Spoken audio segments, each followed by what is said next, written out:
มาหอเที่ยงนะเนี่ยเทศญี่ปุ่นทุกคนโย่ไปโย่บาดดิโอ้บเวทไป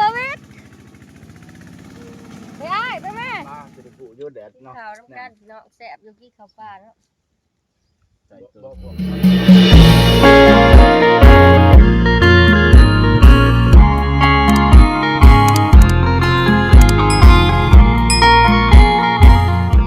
วสิโพดนะดีๆตอนห้าเขาซื้อชอบพูดและดาสาวลาวคือเก่าพี่น้อง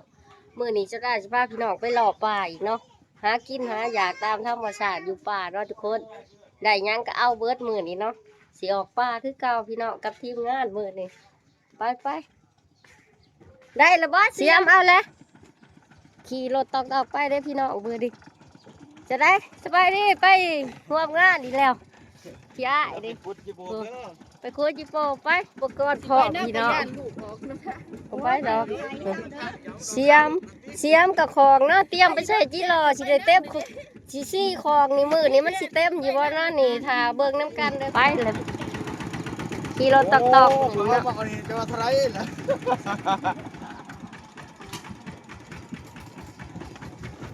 ทีมงานเฮาจะคนว่ามื้อนี้2 4 5คนเด้อพี่น้องมื้อนี้เนาะ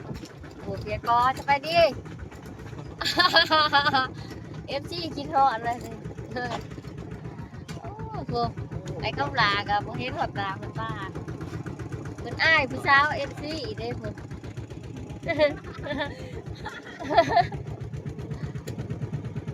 บ่ใหญ่เราก็เรียกคุ้ย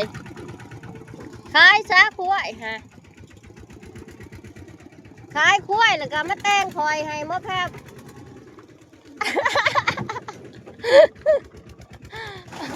คนห้ากระเจ้าโตกมือนี่เนาะ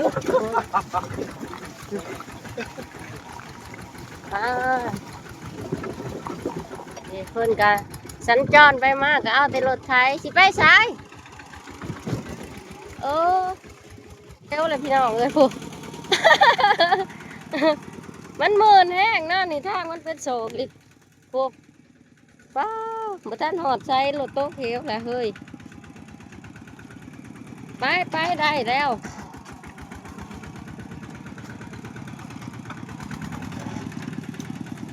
มันยังหมื่นเด้อเนาะไปต่อพี่น้องอย่าดิเกือบโต๊ะรถไถเลยพี่น้อง มันหมื่นนะผู้ดอกลงหวยปฏิมาหมื่นได้หนีอีกแล้วนี่เฮ้ยขามหวยไปเนาะทุกคนน้ำใสเลยเด้น้ำโบกเบิ้ลละเดี๋ยวหวยทั้งไหนก็เป็นแกะมันก็โบกเบิ้ลเลยโบกเบิ้ลแล้วสุดน้ำหวยใสเลยทุกคนฮะเดินไปต่อโย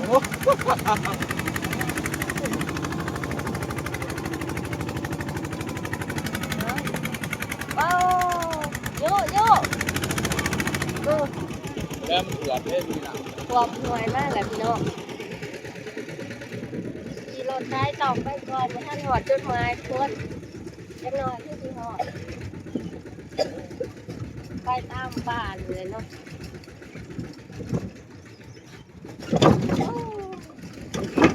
เขาดงวิทย์ดงตัวนี้ก็ยังมีหัวอีกเลยพี่น้องเนาะผ่านมา2 ป่า2 ดงนี่หน่อยหน่อยอีกไปต่อเรื่อยๆเลาะป่าเหมือนเลยป่าหวยตัวนี้เนาะมันเป็นหวยหน่อยเป็นพลานหินเลยจังงามเนาะแก้มป่าห้องตัวนี้สิบ่มื่นไปได้บ่ค่อยคืนนั้นแต่คืนยังคืนมันเมินก่อนว่าหาจะกล้าลงจากโลดตะก้นจะกล้าหยาเนาะหยามันมื่นถูกเอ้าไปโย่บาดดิเอ้าบเวทไปไปแม่โอ้โหเอาเลยวิทย์เลยทุกคนมืออีกนี่ก็อุปสรรคด่านที่2ดิวิทย์เลยไปหอดจุดไม้ปลายทางมาจอดอยู่โฮมใหม่ทุกคนไปคุดกิโลบาทดิขี่รถมาหอดบ่อนเลย พิษกันละบัดนี้ข้อเจ้าก็ข่อยเชียมกันมีกินเนี่ย เชียมมีกิน ขี้ไก่เชียมมีกินเลยพ่อนะนี่ควายใหม่ๆเลยนี่เนาะงามๆเลยนี่2 อัน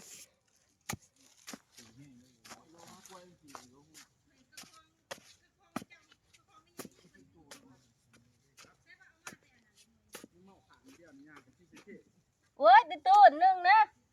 ข้าเดียวซับมันเลยนี่ตื้อนึงทุกคนนี่แม่งอย่างนี้เนาะอันนี้พาพี่น้องเลาะป่าที่เก่าเนาะทุกคนหาแม่งกินรออยู่ป่าเหมือนมากกับทีมงานหาคนเก่าโอ้ฉลาด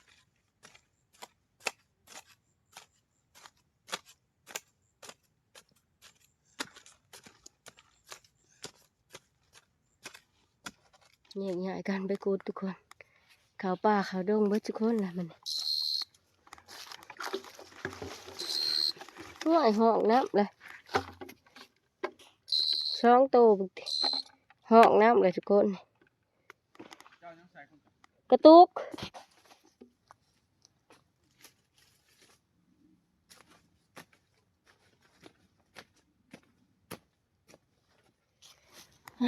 ทุกคนจะด่าคุณแล้วเนาะมันก็บดีเลิกไปได้เนาะแม่กี่เนาะหล่อตัวผูได้ตัวนี้ทุกคนโอ้ยนี่ตัวผูกับตัวใหญ่เติบได้ทุกคนนี่ดิมันอยู่ในป่าเลยทุกคนบรรยากาศดีเจ็บใจดีทุกคนเมื่อกี้นายครับ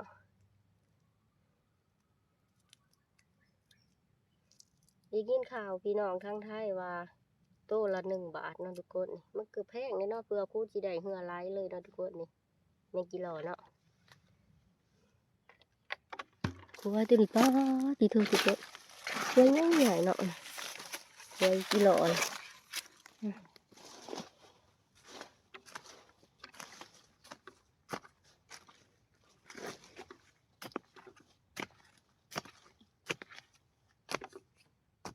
ตัวใหญ่เติบแล้วใช่ไหม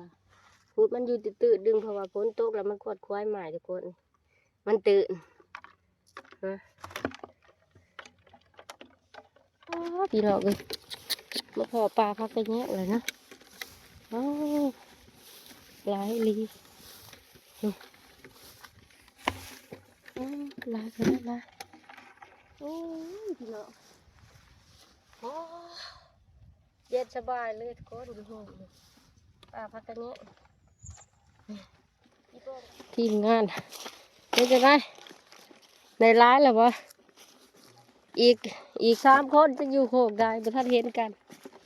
เลิกเป็นเลิกนะมา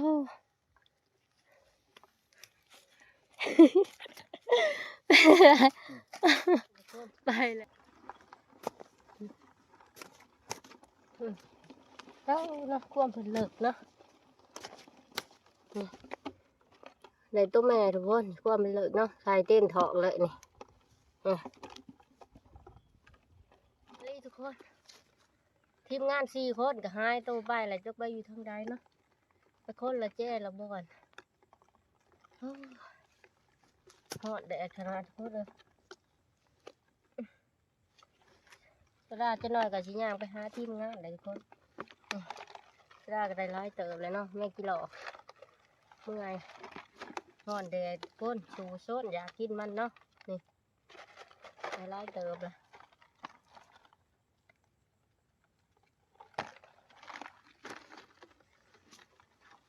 นี่ควายตัวนี้ใหญ่ดี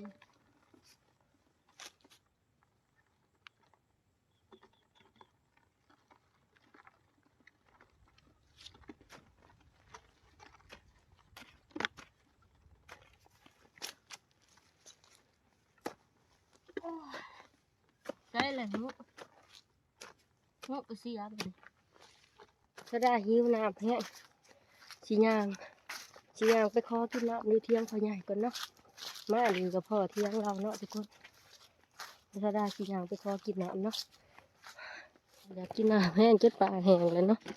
สิมาขอกินน้ำอยู่เถียงพ่อใหญ่เนาะไปเบิ่งเพิ่นสิอยู่เถียงบ่เลาะ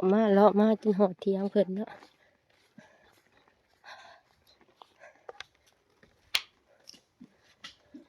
ได้ยินแต่เสียงปอกโอ้เฮ็ดยังพ่อใหญ่นี่แล้วยังคันมาอีกคอยมาขุดจิบรอเฮ้ยเมื่อยเฮ็ดยังไปใช้เบิดนี่ บ่แม่นเมื่อบ้านบ่ จะอยู่ผู้เดียว เอาคน ฮะ สิว่าหน้า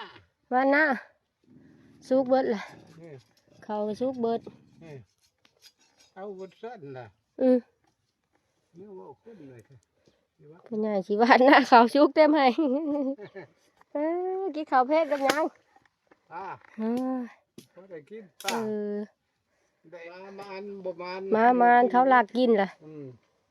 เฮ้ย อืม มาเพิ่นตัวมันได้แล่นดูบอกเขาลาก เออ โอ้ตาย อืม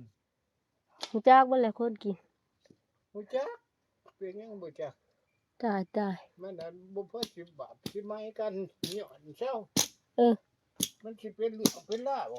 เออเนี่ย แต่มื้ออันนั้นนะก็ข่อยไปจักท่านจักบ่ท่านคำแม่นแนวอันนั้น เจ้าพันบ่ไป เขากินมา กินกับแม่นหั่นแหละ สู่ไป อืม คัดพ่อหันยามมันเกิดเหตุข่อยเลิกบ่ไป เออ เออข่อยเลิกบ่ไปเช้ากินแม่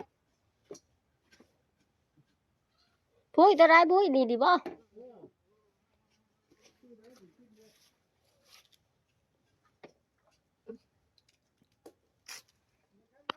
หอนแดดแห้งคน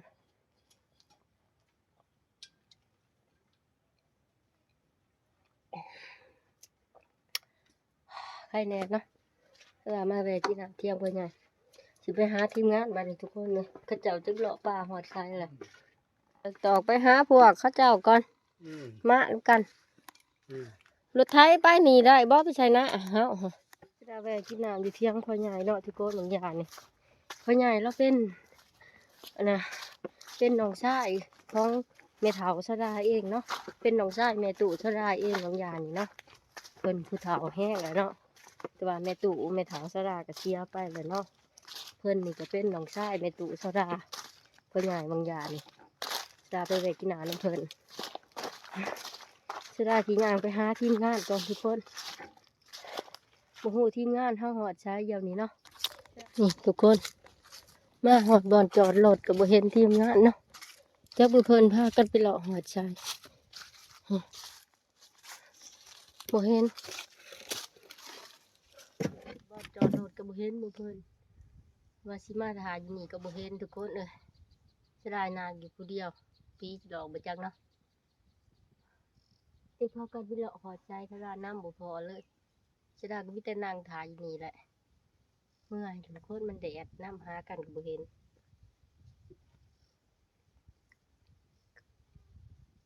จะได้นั่งพักผ่อนจักหน่อยจึงสิเป็นน้ำหมู่เพิ่นอีกเนาะจะได้ได้แม่งกี่รอหลายเติบเลยเด้อทุกคนโอ้ยนั่งจะเมื่อยจึงสิเป็นน้ำหาทีมงานอีกทุกคนยังบ่พอกันอยู่เขาเจ้าจะไปทางใดเนาะจะได้อยู่ผู้เดียวนี่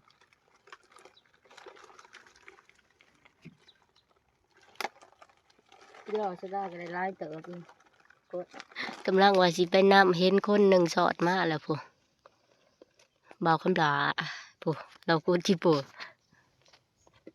เห็นสอดมาแล้วผู้หนึ่งย่างสามบาทนี่ทุกคนจะไปแตะกันอยู่ใจไปน้ำพูในไลน์บ่เบิ้ง มาตู้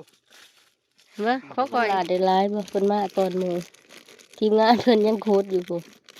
เพอเอิญบ่ได้ยินบ่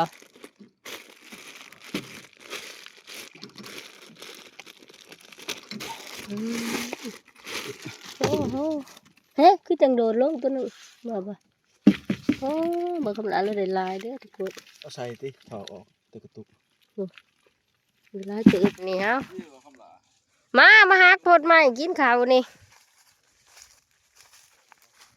มาฮักนี่แล้วบ่เอาสาดมานี่ฮักโทษไม้ไปว่างค่ะกินข้าวกันทุกคนเลยทำข้าวปลาอาหารอะไรสิจี้บ่จี้โป่มฮะสิกินข้าวพุ่นเลยทุกคนหิวข้าวหิวน้ำแก้วสิอ้ายยักกินข้าวกันสิอ้ายเนาะมาทุกคนกินข้าวน้ำกันนี่ทีมงานหาโคตรมือนี่เดินป่า ตากระแหน่งกระมิโอ้ ก่อนจีก้อยหายดอกอยู่เทียมพ่อใหญ่กินหน่อยกินข้าวแหละพักผ่อนแหละ ตุ้มกว่าเลย ไปอันนี้เสียงหนึ่ง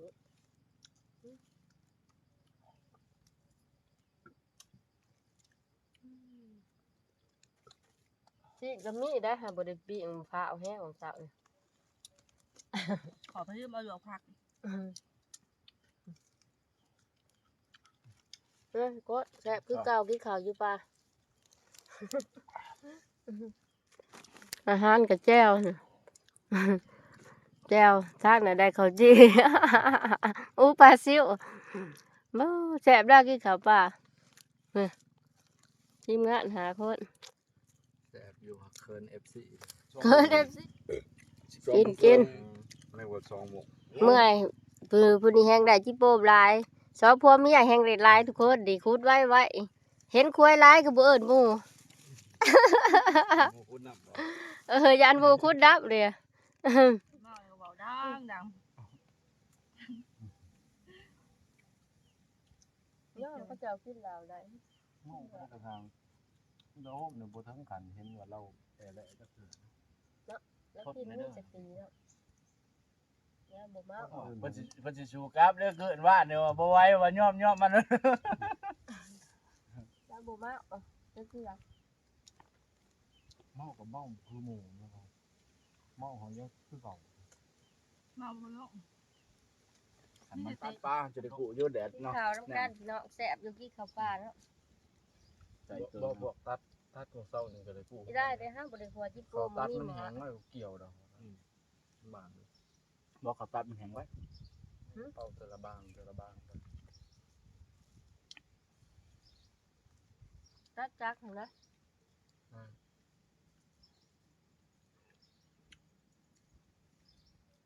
ไปหรือไปอีกบ่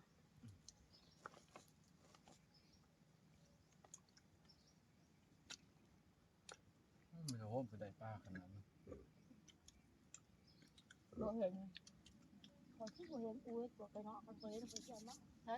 ที่แม่อูมื้ออื่นเชื่อแสบมันน้อยเลย เบิ่งเบิดแล้วบ่ เขาตั้งที่เบอร์ สองขึ้นนี่ผมก็สองขึ้น เขาจะมื้ออื่นก็บ่เห็นเพราะว่าเขาอูไว้แล้วเขาก็เอาเขาไปไว้อยู่ในเฮือนมื้อคืนเดี๋ยวแล้วเขาจะเอาออกมากินยายแม่นแท้ๆเขาบ่เห็นมันนัวจัง เมื่อยเนาะ รัดมะขามมานั่นเลยจังหอน และแต่เฮิงกับบ่มาจนว่าเฮามาแต่เฮิงเฮาเมื่อย มันพอได้พูดสักนะคะ ผู้ร้าย บ่ร้ายแต่พอได้พูดเลาะไปเรื่อยๆก็มีบ่ละควายสองควายไปนี่เลาะคือนี่หันซ้ำสิเลาะบ่ได้มีมันเบิดเลยซั่นน่ะ มันเบิดแล้วแทน ถ้าบ่ถามมันออกมาใหม่ พี่นาเพื่อ บ่ มันเบิดแล้ว พอคิดว่าเบิดคนแล้วมันสิมาอันน่ะ มันสิมาอีกบ่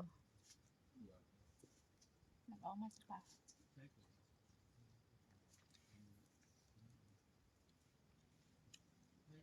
เจ้าอิ่มแล้วเนาะทุกคนสิไปต่อบัดนี้ทุกคนไปกินสมอยู่เที่ยงพ่อใหญ่เนาะสิไปพากันไปแวะกินสมอีกเนาะพักผ่อนไปอันได้ลายมื้อเจ้านี่โอ้ น้อย มื้อแรกพักผ่อนแล้วสิไปขุดต่ออีกแล้วนี่โหลายขนาดทุกคนนี่เฮ้ๆเอามาเลยสองของแล้วนี่เนาะโหอ๋อโหสองคนเมียมือเพื่อนเด้อทุกคนลายไปเดินทางไปต่อไปกินสมไปเที่ยงพ่อใหญ่อีกทุกคนกินข้าวแล้วใหญ่ทับ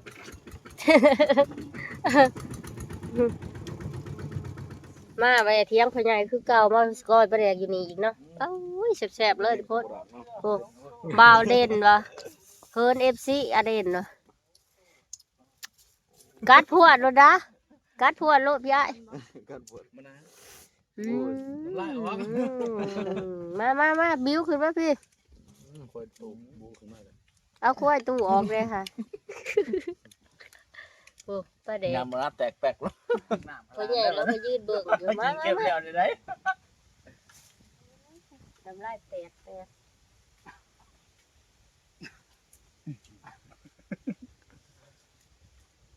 หยาเล่า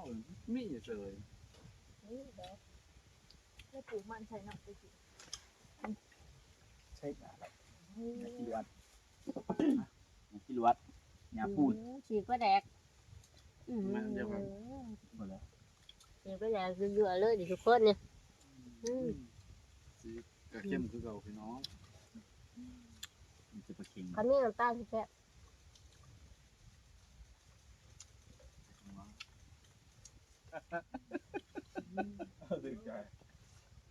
นี่ว่าอนาคตนะโมเมนเด็กเก่าก็รอเชิงเลยคือกระเจ้า เป็นทางด่านใต้หรือทางด่านยิ่งห้อง